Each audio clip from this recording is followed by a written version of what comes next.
Hello, for today's video, I'm gonna make a stir-fry egg noodles with beef recipe. And here are the prepared ingredients. Here I have a sliced beef, 4 cloves of minced garlic, 2 medium-sized sliced white onion, sliced of green beans, carrots, bell pepper, cabbage, a celery, both stem and the leaves, mushroom, a spring onion, the white and the green part, and I have 400 gram egg noodles. Let's get started. Here are already prepared boiling water. Now let's boil our egg noodle.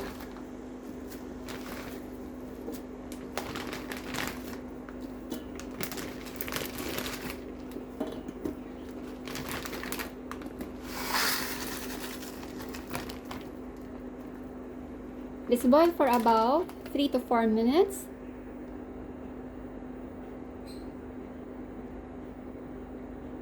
Leave it. And for the meantime, let's season our sliced beef.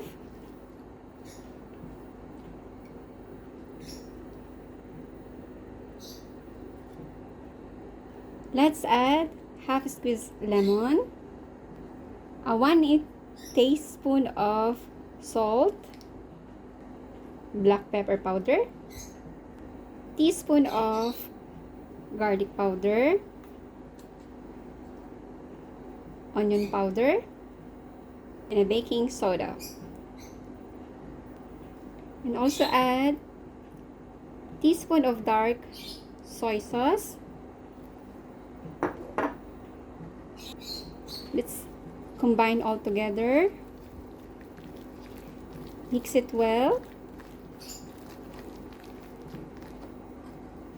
and set aside. And after 4 minutes, let's drain our egg noodle.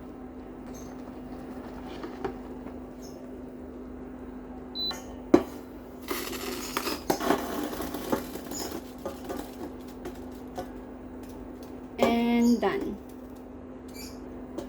And set aside. With our separated pan, let's add 2 tablespoons of sesame oil,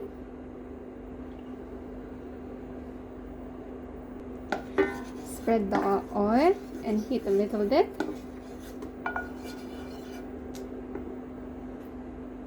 Now let's fry first our mushroom.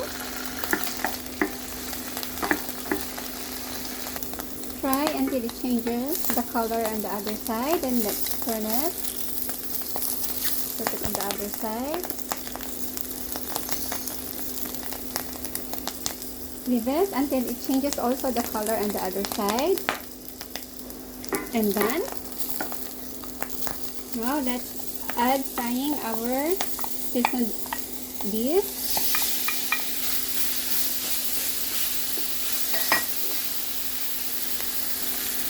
Fry until it changes the color.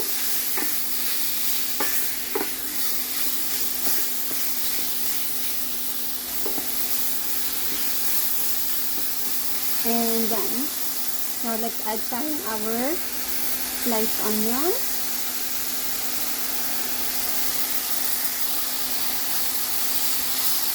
Mix.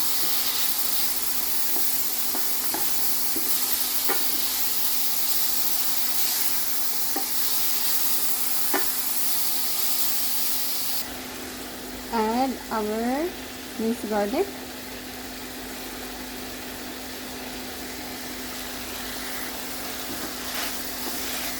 Mix with our mixture.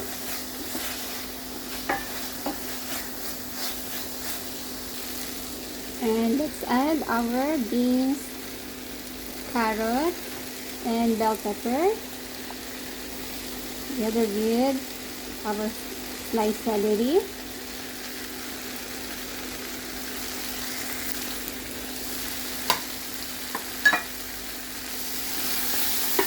And mix it. Fry for about 2 minutes.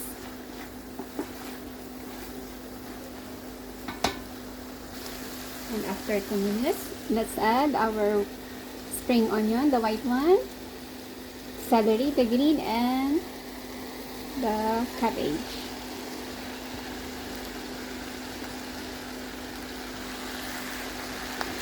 Combine all together.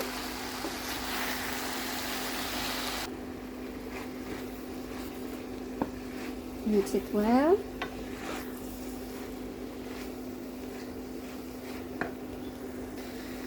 Fry for about 2 minutes. And after 2 minutes, let's add our egg noodles.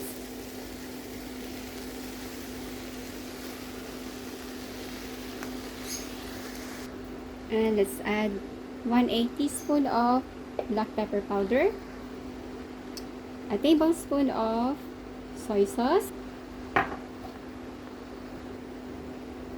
and 1/8 tablespoon of salt. And mix all together.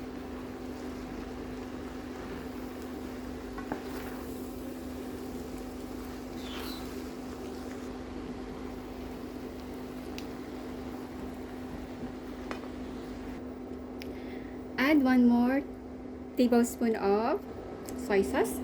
Mix that.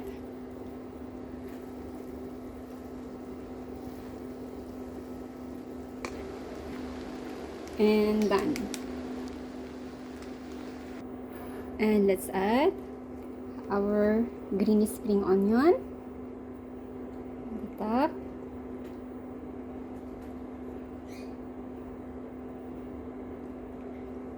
Add some sliced lemon. And our delicious stir-fry egg noodles with beef recipe is ready to serve.